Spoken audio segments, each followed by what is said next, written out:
Welcome to Real Time, Florida Sportsman. This week we're fishing out of Venice. We're taking the Triton deep, looking for grouper. It's time to find the shortest route to the hottest bite. We scan Florida Sportsman's regional forums for the best fishing reports, then travel to make real anglers our local guides. Give me some of that! Together we let you in on secret spots and hometown moves. That's what I'm talking about! Oh yeah, she's done for now. This week I teamed up with Eric White, aka Tarpon Tamer 88, headed out of Venice, deep into the Gulf, looking for grouper, snapper, and amberjack. Here he is! Oh, a nice pig! Oh, right there, big one! Oh, that is a stud. Oh my God, 25-minute fight on that top of the plug on a spinning rod. All coming up on Real Time, Florida Sportsman. We jump in the Triton at first light. You know, it's a beautiful morning, a little bit of breeze, but talking with Eric, I can just tell, you know, he wants to make the long run out into the Gulf. So we got a pretty far run. We do. We're probably gonna start around 30 miles. You know, weather pending. Wow. I think that's the farthest out we've had the Triton. Really? Yeah. Oh, she's capable of well further than that. Yeah, we got plenty of range. Eric had put the time in the day before and actually had a pen full of bait. Our first order of business was to stop by and throw them into the Triton. Oh, making bait. Once we loaded up baits out of Eric's pen, we made our way out of Venice Inlet.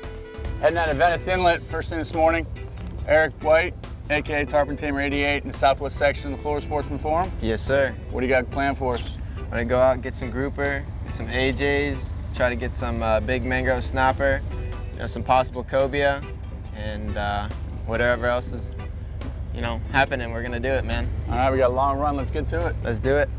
Eric's first spot was 28 miles out into the Gulf. Got everything secured, pointed the Triton west, and made the run. All right, 27 miles, first spot, artificial reef. Sure is. It's a big crane, steel crane barge on the bottom. And it's funny, we're out here 27 miles in the Gulf. You don't think you're running into anybody else, another boat. So it's a public spot, obviously pretty well known. We're gonna put some baits out. What are we hoping for? Cobia and amberjack here. Look, that's what they're on right there. That's the bottom structure. This first spot was an artificial reef, you know, public numbers. And we weren't even the first boat there. We had a boat sitting next to us that was already bottom fishing, but we weren't really concerned. It was our plan to chum heavy and to bring the fish to us. You're getting them fired up, man. Heck yeah, man. That's the key. You bring out a lot of bait, you can fire them up on the surface. The more bait, the better. You know, seeing Eric's posts on the forum and talking to him, he said to me, he assured me that these fish would eat a topwater plug. And really, that's why I came out here. I didn't even grab a live bait. I grabbed that Yozuri and fired it out there. Here he is, he's on me.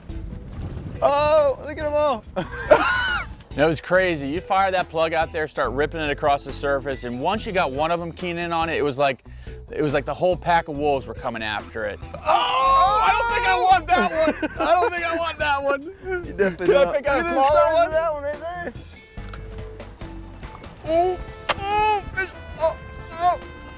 there. Dude, that's a 60 pounder. That's a monster. Oh, he wants it so bad. Here he comes, here he comes. Here he comes. Oh, full grown. That one just put a hole in the water. Oh man, I'll tell you, getting him on that topwater plug. I threw that Yozuri chugger out there. They couldn't resist it, but I tell you, then you gotta fight him on a spinning rod. Oh. Drop one down on the bottom, see if we can't pull one of these cobias up. Oh, that'd be so nice. Let me ask you, did Oh, you too late. You already ate it? You can't make, oh my God. Oh, he deck smacked that thing. It didn't take long. Not at all. Oh, we're both getting whooped. I think you got a little advantage there with that conventional. A little bit. This wreck is just loaded with these amberjack. I mean, loaded. You have one come up and there's 10 with them. Oh. I tell you what, take a kid out here and put him on this, you'll hook him for life. Life. For life. One fish. All right, Judge, I'm gonna boat this guy. Give you a Help me hand with with mine. yours. I wish I could help you with yours, brother. My hands are full. You're good, man. How big do these things get out here? The biggest I've caught here is 68 pounds. Oh my God. And what is that one? This About? one, oh geez, I don't know. 40, Probably in the 40s. 50? 40, 45 pounds. What a fish. Pretty fish. And I got one on about the same size with a top water plug. Top water spinning rod. You know, 20 minutes into this thing, this is exactly where I was when I started. Just that head bouncing down to the bottom. Yep, These things give up or what? No, not at all. Until they get next to the boat on the surface, they don't give up. You know, like you were saying, the big head shakes and just the... Reminds me of a jack. Exactly. It's just a regular jack crevalle, I should say, because these are amberjacks, same species. Yeah. So real similar, almost like a tuna fight. They just are. down and thumping. Look at this fish. On a spinning rod on the Gozdz plug. Oh, yeah. There's a boga there. Where? There's a boga under the seat. You want it? It'll be easier? Yeah. Guess not. Oh! Oh my God, 25-minute fight on that top water plug on a spinning rod. I do not want to catch another one of these. Congratulations, man. This is an awesome fish. Whew. Maybe I'll try to get one on a fly. Ooh. Maybe. I think you're crazy. These are big fish to be catching on top water plugs, you know. But I decided I want to take it one step further. You don't get many opportunities to catch a fish like this on a fly, especially to watch the take on the surface. I want to get the fly rod out. I think I'm doing something a little silly. I'm trying to get one on the fly. Come on, come on. Oh, he got it, he got it. Oh, that's a big one. I tell you, Eric got him fired up with some chum. I dropped a fly in there, this 12 weight. I don't know what I got myself in for. Which way is he going, George? I'm gonna try and pull him off the wreck for you. Yeah, I think he's trying to get me right back into it. Push me forward just a little bit. Alrighty. There he goes, into the backing. I have no idea what I got myself into. You fly fishermen out there, if you haven't done this. There might be a reason why they haven't done this. They probably don't want to. 27, 30 miles off of Sarasota, off of Venice. Out in the bay boat, just crushing them. Yeah. Look at that. Another That's one of my bigger fish on a monster. fly rod. Come here, buddy. He inhaled that fly. Inhaled that fly. Let me get hooked. Whew, I mean, he inhaled that fly. You did. It's in there somewhere. Oh, dude, I cannot do this again. You gotta take me to the next spot. Let's go, man. All right, so we got one on live bait. I got one on the Gozdz. I got one on the fly rod. I don't want to catch another one of these things. We decided to make the move and head over to a grouper spot. This segment is brought to you by PENN. Let the battle begin. 50 years ago, PENN built the toughest spinning reel the world has ever known. Until now. Introducing the 5th generation of Spinfisher, the PENN Spinfisher V, with a watertight design that keeps salt water out, a full metal body to withstand heavy loads, Big fish. and the upgraded slammer drag system for twice the drag pressure. The PENN Spinfisher V is a new state-of-the-art weapon from PENN. Let the battle begin.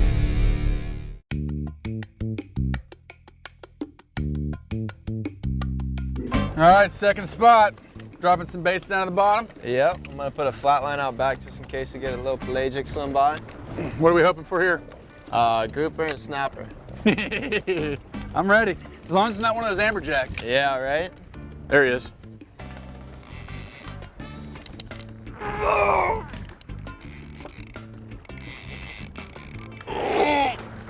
Going 2 speed. Oh.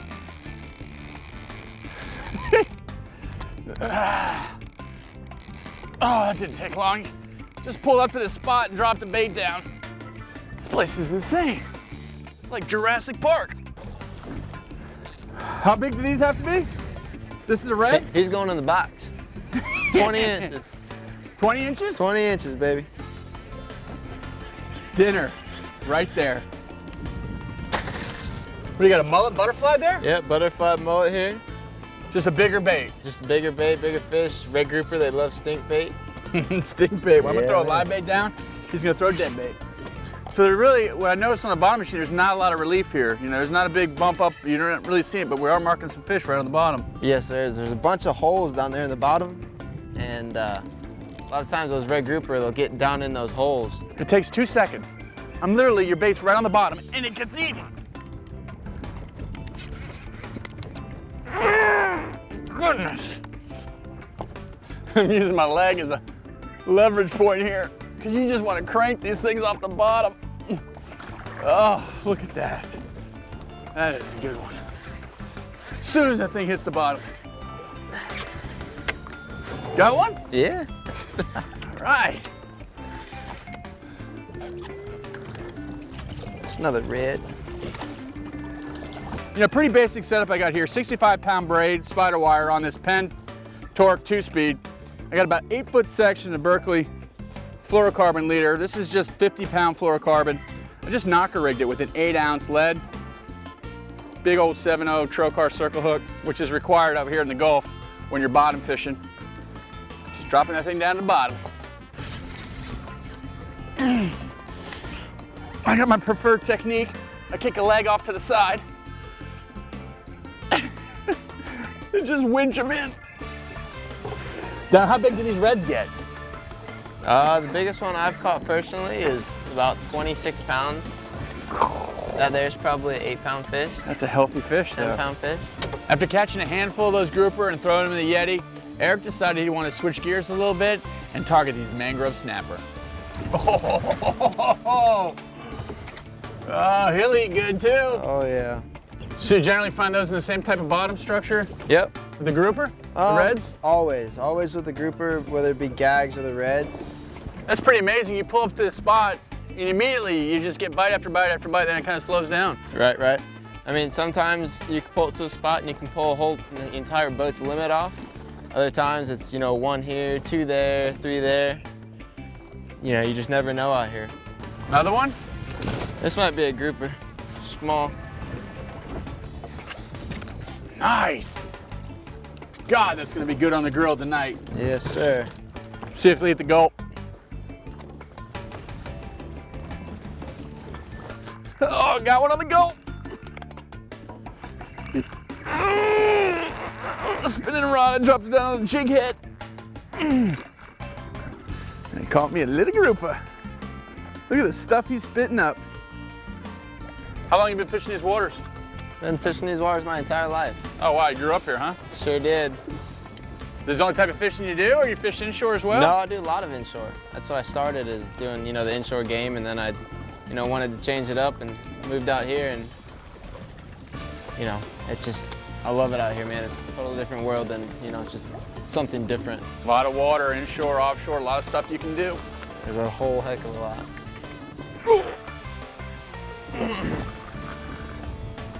Another one on the gulp. Look at that.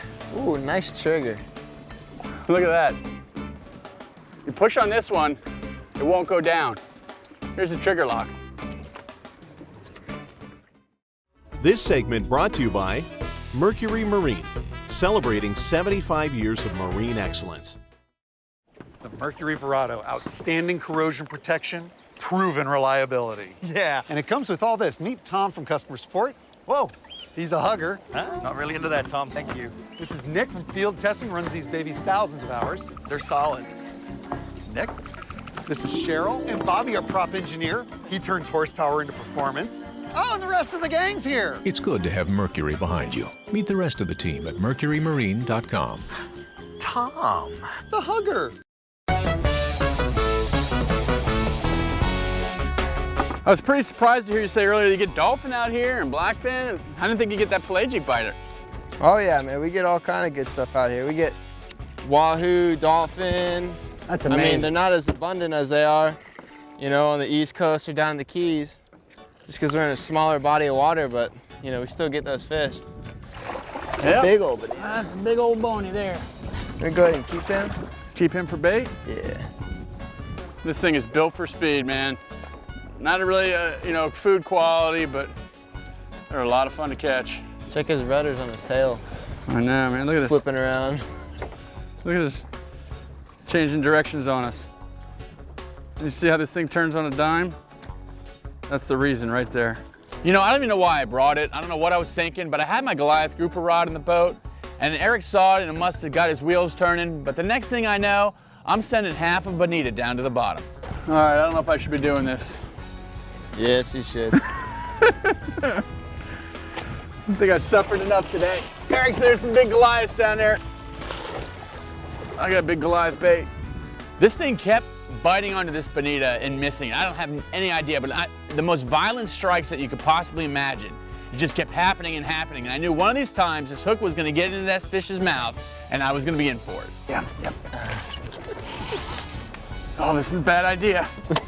Bad idea. Bad idea. No, you don't. No, you don't. I got something for you. No, you don't. No, you don't.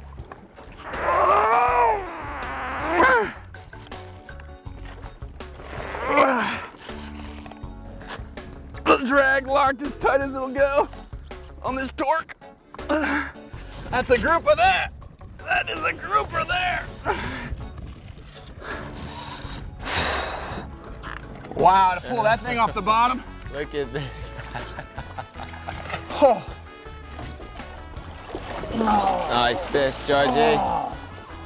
That is a mouth right there. Look at that. All right, going down, buddy. Ciao, Georgie. Woo. I am spent between these red grouper, snapper, you know, big old amberjacks on plugs and on fly, and a several 100-pound Goliath grouper. This is combat fishing. Eric decides that I need a little rest. He takes the wheel, points it back towards the east, and decides to head us into a little shallower water. Dude, I'm spent. This segment brought to you by Raymarine Marine Electronics. Take the easy route with Raymarine. When you fish competitively for a living, you need sonar you can trust. I switched to Raymarine Chirp sonar to give me incredible underwater vision. I switched to Raymarine Chirp sonar to see structure so sharp and fish targets so clear it's like reality. So don't lose faith in your sonar again. Make the switch to Chirp and Raymarine Visionality and see the real world below.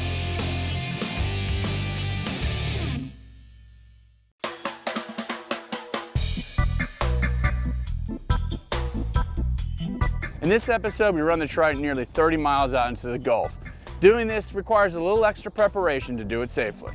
In addition to the normal Coast Guard requirements of life vests, flares, fire extinguishers, you need to take some extra steps when you're heading that far out into the Gulf. You know, first off, I like to file a float plan with friends and family. Let them know where you're heading out, when you should be back, how far out you're gonna be. In case you don't return in a certain amount of time, at least it gives the Coast Guard a general direction to look for you. Another great thing to have is a ditch bag. Food, you know, water, you know, some extra clothing, handheld electronics. It's a great thing to have on the boat. And even in the Triton, we have a EPIRB mounted inside the console. Great way to be found in case something bad happens to you. Having functioning electronics is also very important. You cannot rely on a cell phone. You know, 6, 8, 10 miles out into the Gulf, we already lost cell phone coverage. Don't rely on a cell phone. A good VHF. Coast Guard can pick you up from many miles away. You know, a good GPS unit, and our unit actually has weather on it. I can see wind speeds, I can see approaching fronts, I can see lightning strikes. This is a great thing to have on board as well. And last but not least, you gotta have a compass. You know, old, reliable, it's gonna get you home. Never go offshore without one. People are running further offshore in smaller boats these days, and it's not a problem as long as you're prepared. Do not underestimate Mother Nature, and you'll be fine.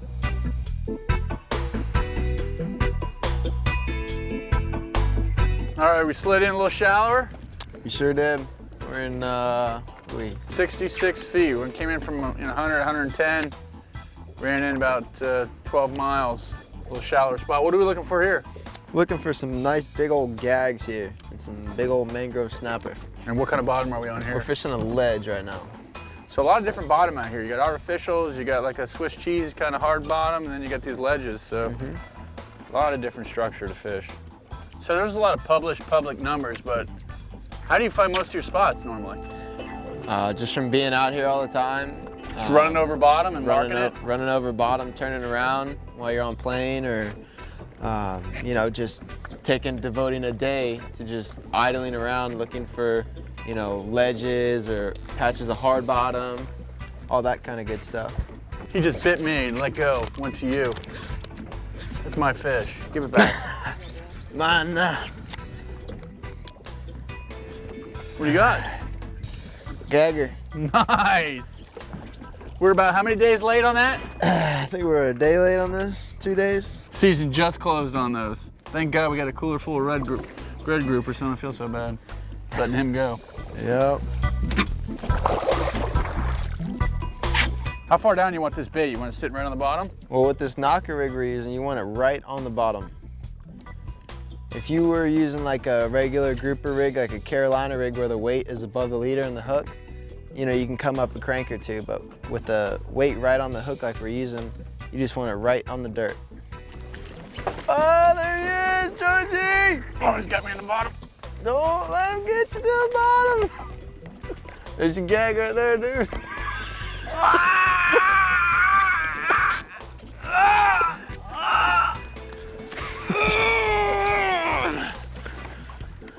Oh, you're not gonna get me down to the bottom. Ow! Oh, rod belt. Rod. Oh. I'll go 2 speed. Oh. Oh. Oh. Uh-oh. Uh-oh. Uh-oh.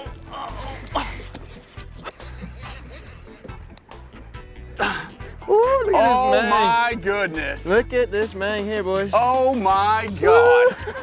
Oh my God. I don't know they made him that big. I thought I had the grouper. I thought you had him. Of all grouper. That's a big mangrove snapper there. Not bad for 60 feet of water. You caught that. I thought that was my fish coming up. I got me a big old Goliath. How did I get him out with that tackle? This place is loaded with these things.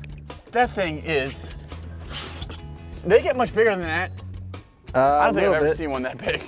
A little bit, they do. I tell you what, that is gonna eat good on the grill later. He sure is, man. Oh. Get him in that ice. So I'm done, I'm spent. I feel like I've been in a prize fight and I lost, but it's been a great day offshore. We got grouper, snapper, amberjack. It couldn't have been any better. So Eric had something special in store for us, and this is pretty much a weekend tradition for these guys. We took the fish that we caught, headed over to Buddy's house, and had him on the grill. After dinner, we had a little bonfire. May got a little out of control, but we had a great time. Eric White, aka Tarpon Tamer 88, in the southwest section of the Florida Sportsman Forum, brought me out into the middle of the Gulf and quickly humbled me with this bottom fishing. It was because of his posts on the forum that I chose him to fish with, and I need your reports to continue, because I may fish with you next on Real Time, Florida Sportsman.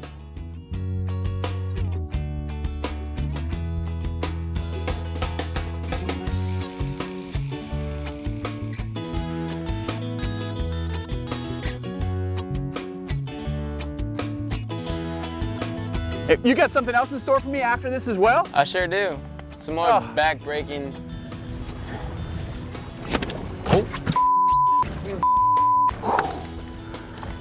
Get me out of here, dude.